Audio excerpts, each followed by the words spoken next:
And now we take a trip to northern New Mexico, one of the places where traditional folk healing has been practiced for generations.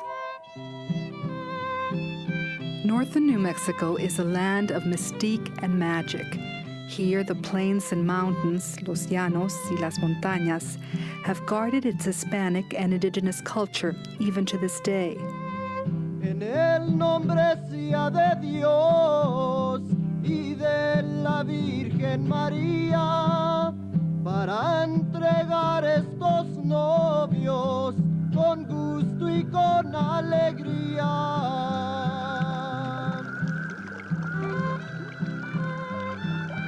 Ultima came to stay with us the summer I was almost 7. When she came, the beauty of the llano unfolded before my eyes.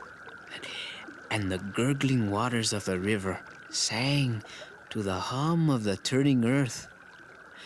And many times I would see Ultima returning from the llano, where she harvested the herbs that can be harvested only in the light of the full moon by the careful hand of a curandera.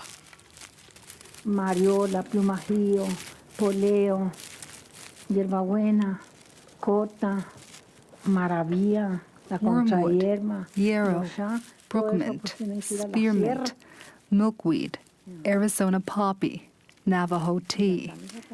Sitting at the kitchen table of her small adobe home in Buena Vista, New Mexico, Doña Gabrielita Pino runs down a list of the herbs she harvests every summer. Doña Gabrielita's been gathering the wild medicinal plants here in the Mora Valley for over 60 years, just as her grandmother taught her long ago. Bueno, yo comencé, tenía 20 años, 21, porque antes no había doctores, puras médicas. Well, I started out when I was 20 or 21, because before there were no doctors here, only médicas, just lay healers. And in August 12th to be exact, I would go out with my grandmother to pick the herbs. And so I became a healer and a sobadora, someone who heals with massage. And I think I've had good luck because people who come to me come just once for their illness. Maybe it's that I have a good touch for massages.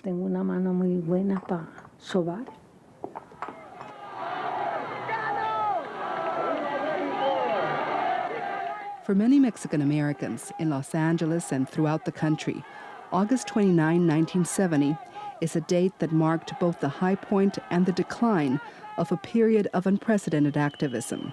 We're organizing against what we term genocide.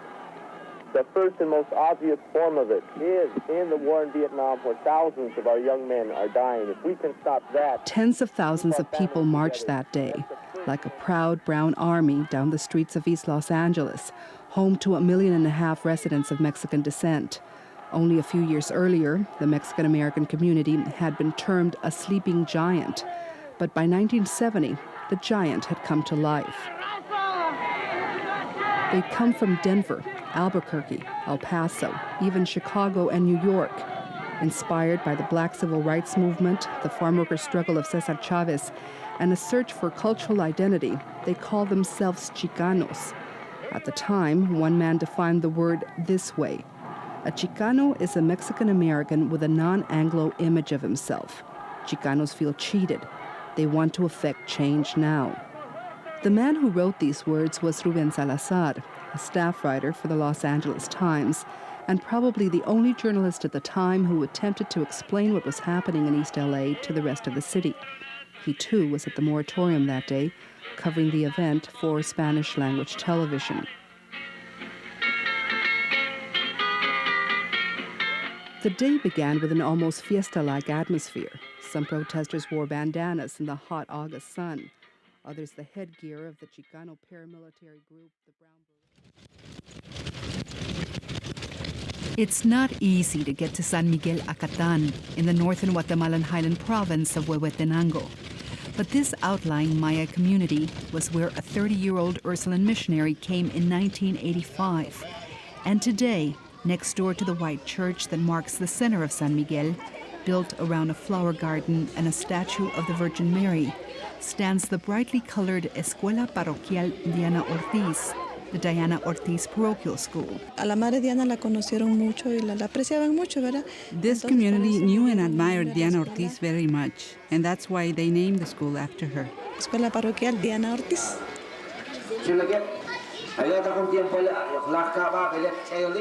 Today, Chico Martin is conducting religious training in Mayan for parents in San Miguel. But 10 years ago, he says he worked closely with Diana Ortiz, the woman the school and also his 9-year-old daughter are named after.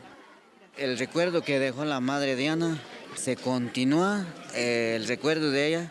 Well, we remember her to this day. She started the youth ministry and helped the young people a lot during the time of the violence. She supported the young men who were forcibly recruited into the army. She did a lot of work, good work. Y ayudó bastante a los jóvenes en cuanto en el tiempo de la violencia.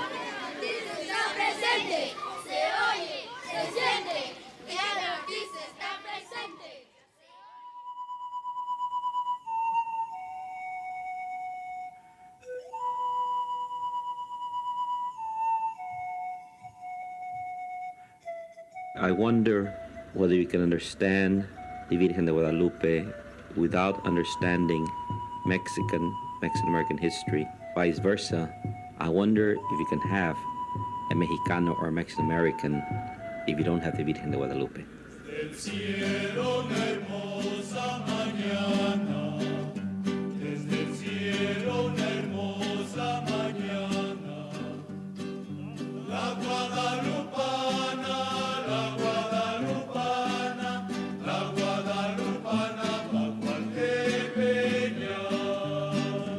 Our Lady of Guadalupe means a lot to me. She's done a lot of miracles for me. Virgen de Guadalupe, well, she's our patron mother, she's our mother. And this beautiful lady is a tremendous part of our Hispanic heritage. Para mí, la Virgen de Guadalupe es lo máximo, ¿no? To me, she means everything. I'm crazy about her, I love her, and she makes miracles all the time, and she's going to make one for my husband. To say that the Virgin of Guadalupe is the patron saint of Mexico means a little more than, for example, that St. Patrick is the patron saint of Ireland, or that French Catholics feel something for Our Lady of Lourdes. Guadalupe is a symbol rich in history and folklore, mysticism and politics, a mixture of facts and miracles. This is Latino USA, the radio journal of news and culture.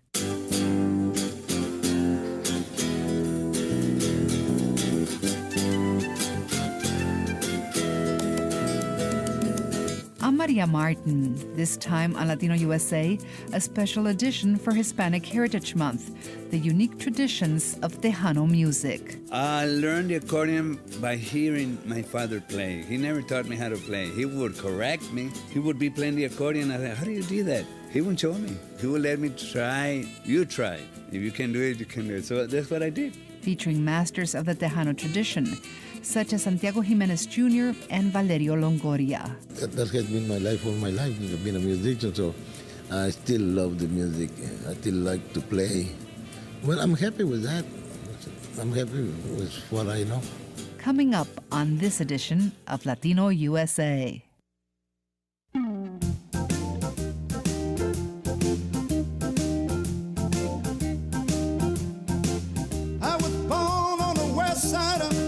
San Antonio, me and my music always been alone. Too close to the border, too close to the border, too close to the border, too close to the border to sing the blues.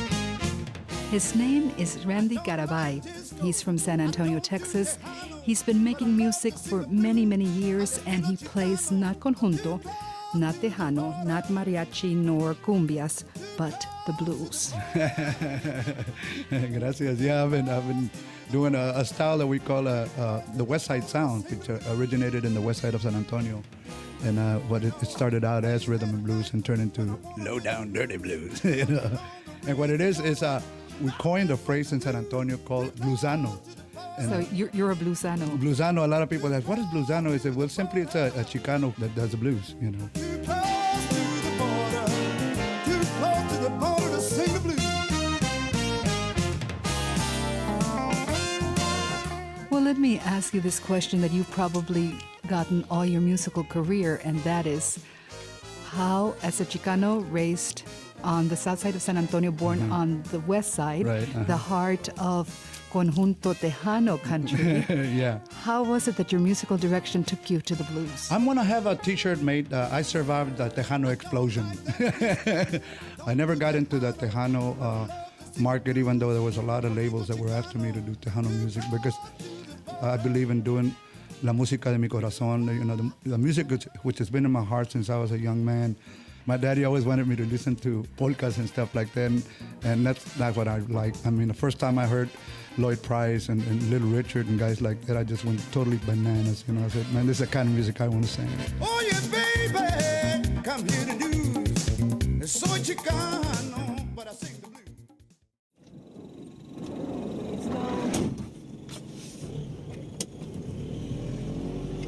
Today, we're traveling down what appears to be an ordinary dirt road in Guatemala's northern rainforest, headed towards the tiny village of Santa Maria Ceja. Our guide is anthropologist Beatriz Mans. This road has seen hell, terror of the worst kind, and the world did not care. Since she was a young graduate student in the 1970s, Mans, who's originally from Chile, has been witnessing and telling the story of this rainforest community. The area that we're going to see in the left pretty soon is where, villagers were kept and tortured. Many people who came up this road never returned. Of course, truckloads of people were brought here, and they're probably buried right where we are driving over. Or thrown to the river. Or thrown to the river, or thrown into... Mans has just published Paradise in Ashes, which documents the history of this one village, just one of hundreds destroyed during the worst years of the bloody Civil War. It records the memories that are often difficult for those in Santa Maria Ceja to remember. Hay veces que me dificulta un poco, pero hay momentos que sí puedo. Edwin Canil says it's hard for him to talk about the events of February 1982. In the United States then, Ronald Reagan was president. The headlines in American newspapers told of other happenings in Central America, in El Salvador, and Nicaragua. But there was little news of what was happening in this part of the region, about how, just south of the Mexican border, a column of Guatemalan soldiers marched into the isolated jungle settlement called Santa Maria Ceja. Edwin was just 6 years old then. Solo recuerdo que me metí entre la vegetación, como te decía, hay plantas que cortan a otros que son espinas, y me metí así. Y el ejército con toda su carga, que ya no puede pasar entre eso. Y no me fui muy lejos. I only remember running. When I heard the gunshots and screams, I didn't turn around. There was a fallen tree trunk, and there I hid. Then I heard a little girl crying, and it was my little sister. It seemed as if I were watching a play. Then I saw a soldier lift her up and take out his knife, and... Y cuando vi un soldado, agarró, levantó a mi hermanita, sacó su cuchillo y...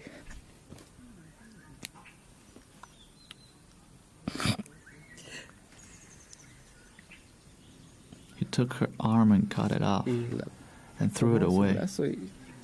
I did not understand what I was seeing. I did not know what death was. Later, when the soldiers left, I went back where the bodies lay in a circle, and I laid down with them, waiting for them to wake up. My mother, my grandmother, my cousins and uncles, my little sister. I began to talk to them. Mother, grandmother. They wouldn't answer. They wouldn't wake up. Nadie se levanta, nadie. Y vi a mi hermanita. Lo que yo recuerdo, mi hermanita ya no tenía cabeza. Se despedazó todo. Then I saw my little sister without her head, and my mother with a bullet. I was afraid. I was scared. Then I left. The body of a young Guatemalan woman, a migrant shot by a Border Patrol agent near Laredo, Texas last month, was returned to Guatemala for a burial service this weekend. Maria Martin reports from Guatemala that since her death, 20-year-old Claudia Patricia Gomez has become a symbol. Recuérdate también, Señor, de tu hija Claudia Patricia Gómez González. Claudia Patricia Gomez was laid to rest in La Madre Tierra, the Mother Earth worshipped by the Mayans in her community of San Juan Ustuncalco. A steady rain fell on the hundreds of grieving community members as her white plastic coffin was laid in the ground, and family, friends, and neighbors mourned what they'd lost. Se ha perdido en la sociedad una persona amable. Claudia's cousin Regino Mendez recalled the 20-year-old as a friendly, respectful, and dedicated girl, a role model for other youth, he says. Claudia era una jovencita que tenía muchos sueños por delante. She had so many dreams in front of her, says her neighbor Rosa Maria Vicente, so much to contribute to her community and to the future. Whether they spoke in the Mayan dialect Mam or in Spanish, those who came to pay their respects to Claudia spoke about the poverty and the necessity that drove her and drives so many Guatemalans to leave. Even though she'd graduated from a vocational course in accounting, Claudia couldn't find work. This is the case for 8 out of 10 young Guatemalans entering the job market each year. Mourner Eduardo Jimenez is himself a former migrant. We leave our community not to take the North Americans' job, as they say. We leave our country, we leave our family, we leave everything here to go and to look for a better future. So we put our lives in the desert, we put our life in the hands of the organized crime in Mexico and in the United States at the border. So we're here struggling because in our country there is no hope. Sí, está duro.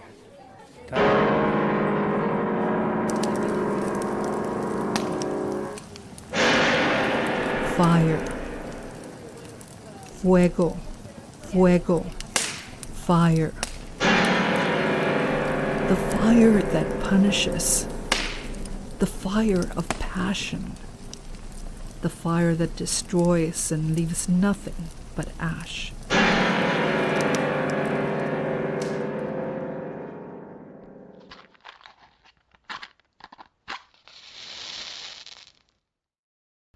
I think of the fire that keeps the candles burning, like the fire of the candles on the altar for Days of the Dead.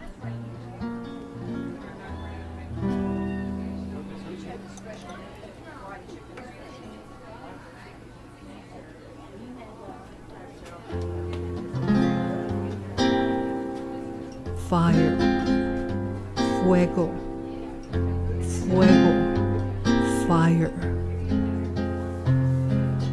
The candles represent the souls, las almas de los difuntos, come back to visit.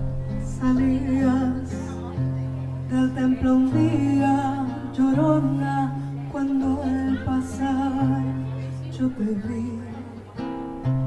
Candles represent the souls, las almas de los difuntos, come back to visit. Hermoso huipil llevabas, llorona, que la Virgen te creí. Hermoso huipil llevabas, llorona, que la Virgen te creí.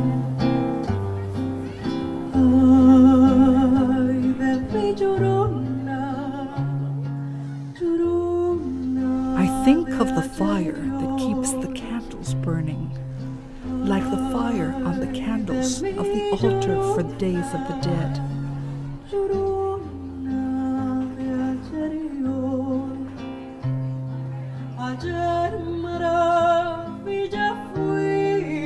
I think of the fire that keeps the candles burning, like the fire of the candles on the altar for days of the dead.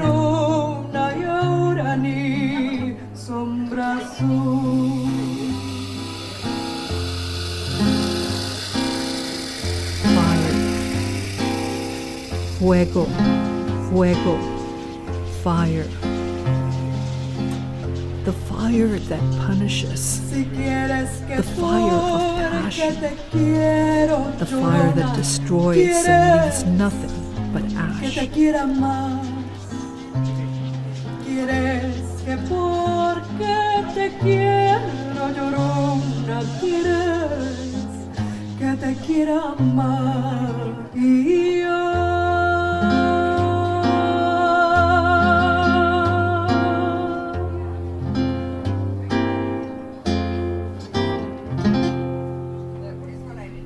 Candles represent the souls, las almas de los difuntos, come back to visit. Come back to visit.